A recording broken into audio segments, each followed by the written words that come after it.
The Sports Source is brought to you by Fast Frame. Shadow boxes come with a lifetime guarantee. This is The Sports Source, presented by Bill Hotz and Associates and by Renewal by Andersen, with your host, John Pennington.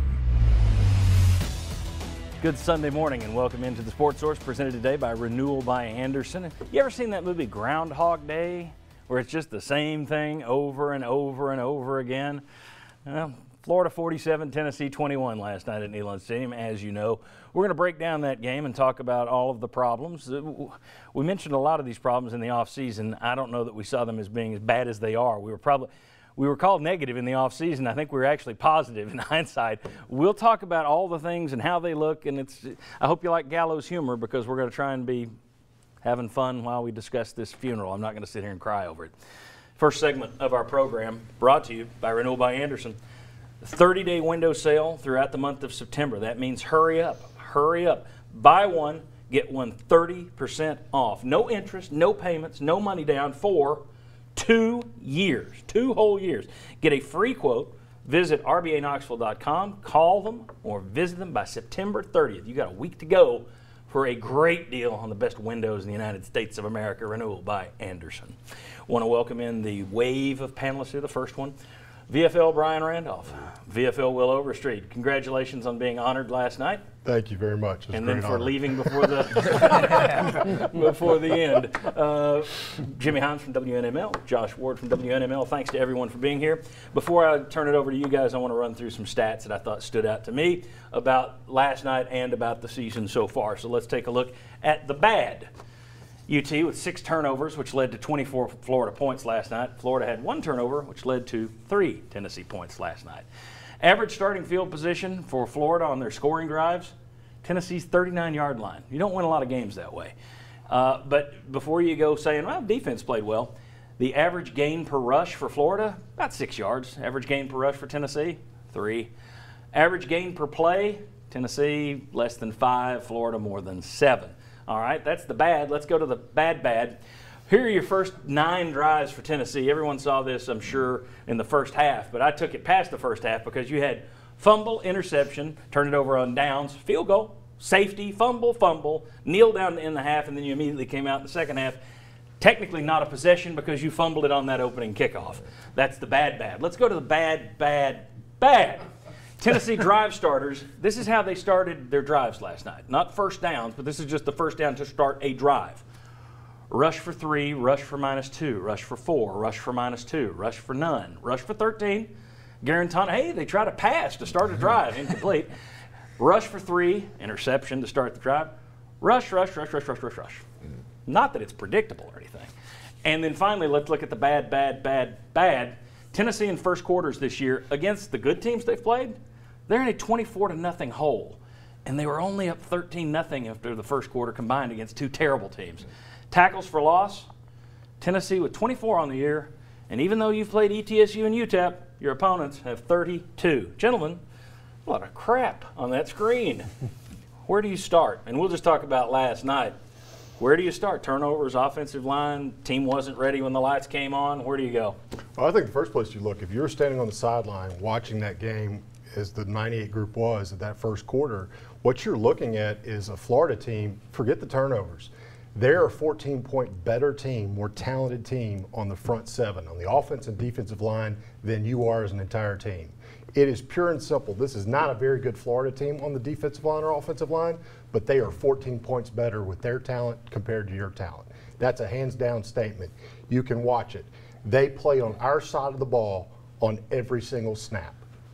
That's just when you look at it. We don't have SEC caliber players in every one of those positions. I had a VFL lineman send me a text after the safety and said, go back and look. There is not a single Tennessee lineman on the other side of the line of scrimmage. Everybody's being pushed backwards. That's exactly right. Yeah. Where do you start with this thing? Yeah, like Will mentioned, when you don't have an SEC type offensive line, there's really not much you can do besides you got to switch up the scheme. Like you mentioned, all the first down runs, you have to abandon the running game. It has to be secondary. You're going to have like a Missouri type of offense, spread it out. Which quarterback? Where do you keep the ambulance to carry the quarterback? That's what I'm saying. Garantano, you can't do the 5-step drop. You're going to do quick game. It's going to be a 3-step drop, quick reads. You can't hold the ball too long with an offensive line like ours. Guys, where do you start? I can't forget the turnovers. And you're right, the personnel is different. Even Jeremy Pruitt acknowledged afterward that the line of scrimmage changed in Florida's favor on offense and defense. But when you have 6 turnovers and you surrender a safety and Florida starts 5 possessions on your side of the field, you're not giving yourself a chance at all.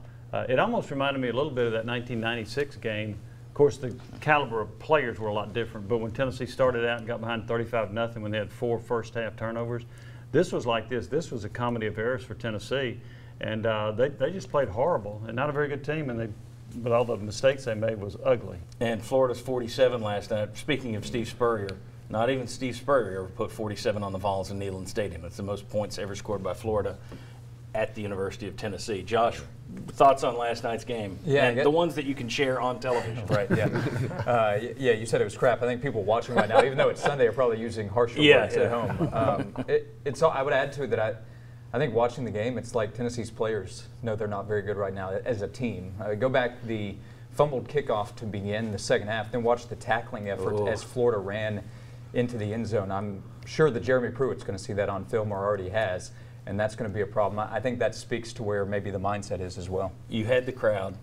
You had a good crowd there. You had the 98 team, which gave you a reason for everybody to be fired up and to have the crowd there.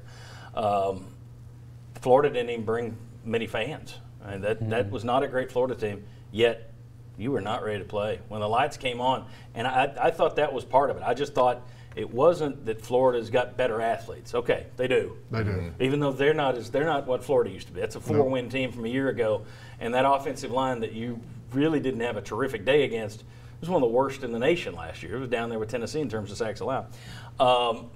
When you look at all that, I just still think it comes back to that team didn't look ready to play football last night. I just thought the lights came on and they weren't ready. I don't know where you put the blame for that, or if it's just your year 0 again. Is that the impact? But to me, I expected a better performance considering all the trappings. I didn't expect it looked to me like the lights came on, and if one team was going to wilt under the pressure, it would be the road team. No. Just take this. It's hard to see when the lights cut on and don't. This team doesn't have the talent. If they're ready to play, they're still getting marched off this field. Okay, but you're not turning the ball over 6 times. They haven't done that this year. That's you true. went out and melted in a big game. I mean, but they melted, but they melted after the first 3 turnovers. I mean, they were turning the ball over. I mean, they just had a horrific game. I mean, they were all over the place from the very beginning. I don't disagree that they weren't as ready to play as they could have been, but I say it this way. You look at that group, it didn't matter if they came up hyper and right. They were getting beat. It looked like the moment was too big for them. Yeah. That's kind of what I'm watching and thinking. Your quarterback doesn't pick up a blitz. You're fumbling a kickoff return. You're making so many mistakes, getting ill-advised penalties at different times. They just look like the moment was too big. Yeah. And you mentioned them being ready to play with all the mistakes. It don't matter if you're ready to play. When you're playing even a bad Florida team, as we played yesterday, when you spot them 16 points coming out the gate, it's just not going, especially when you don't have talent like we do, it's not going to be a good day. I still think, and again, you go back to the offensive line, you mentioned going to the quick game. I don't think we're going to see them do that. I don't think they'd have success doing that either. That may be your best option. But I get a lot of tweets and stuff during well, you can mask that with good play calling. No. How many times have it's been a decade here with bad lines that we've tried to say, no, you can't mask that. If you're saying, well, just roll the pocket. If you roll the pocket every play, you cut the field in half for every play, and you're just giving the defense half the field. There is no mask to put over a bad offensive line. And I'll give you a perfect example how you can't mask it. When you need to play to get out of the end zone on that safety, there you go. Everybody, let me tell you, you can watch the tape. The middle linebacker takes steps towards the right side, his right side, our offense's left side, because every defensive player on that team knew where they were going to run the ball, because that's their only option. And that was it. That's why you had guys stacked that way, and you had the guys flowing that way before the ball is snapped. They're ready for it. And you couldn't do anything about that. Yeah, in crucial times, like where it's definitely a running down, there's no masking it. if you can't block it, they're going to get through it. But when you're in the middle of the field, you can add run-pass options, quick game, just slow them up, and that's all you're trying to do. When you can't block them, you can die slow and just slow them up with play calling. Yeah, I just think that if you're having to do a whole game, it's going to be ugly either way. I just don't think you win games when you get a bad offensive line, especially, and you don't have a good season if you have a bad offensive line. It's very difficult, unless you've got some spectacular players everywhere else, and I think even then it's difficult. All right, Garantano, by the way, took a beating last night. The late hit that should have been flagged, I don't know that it was a dirty hit. I don't know if the guy was really diving for his leg. I don't know that it was an intentional ugly hit. It was a late hit that should have been flagged. Pruitt said afterwards that he probably could have gone back in and he thinks it'd be okay. I think that one still bears watching. That was not pretty. And Garantano had big eyes as he was coming off the field too. Well, he'd already hold his shoulder, it looks like, at one point in time. I thought it was broke and he was out then because that was a big hit. In the NFL, that would have been the perfect example of a pile drive penalty. Yeah, Garantano was beaten up top to bottom last night. And say anything else you want about him, but he is tough. I'll give him that. He also needs to learn to buckle the chin strap. I've seen the helmet come off enough. Buckle the chin strap. Up next, 2 more panelists join us. We're going to talk about Tennessee's nightmare scenario. No, you're not there yet. And, in terms of the defense, how's that defense looking? What's the view on the defense? We talk a lot about the offense. Come on back on the Sports Source. We went 1,000.